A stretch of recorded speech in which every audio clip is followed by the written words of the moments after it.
ओ बाबू रे चार्ज करा देना, का कर बेरे चार्ज करा के। तोरा आवाज सुन के रानी दिल मोर खुश हो जाते। रात भर बात करे बिना नींद मोला नहीं आते।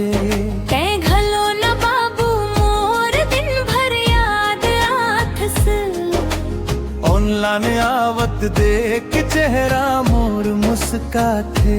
जियो रे चार करा दे बाबू रात भेरे प्यार करबो। नेट खत्म हो जाही जानू फिर कैसे प्यार करबो। तोर मीठा आवाज सुन के दिल रे चार्ज करबो। तोर संग हंसते हंसते पूरी रात जागबो।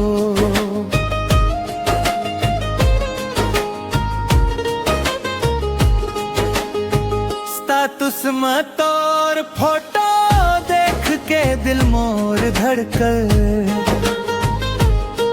तोर क्यूट वाला मैसेज बाबू मन मोर बहक थे।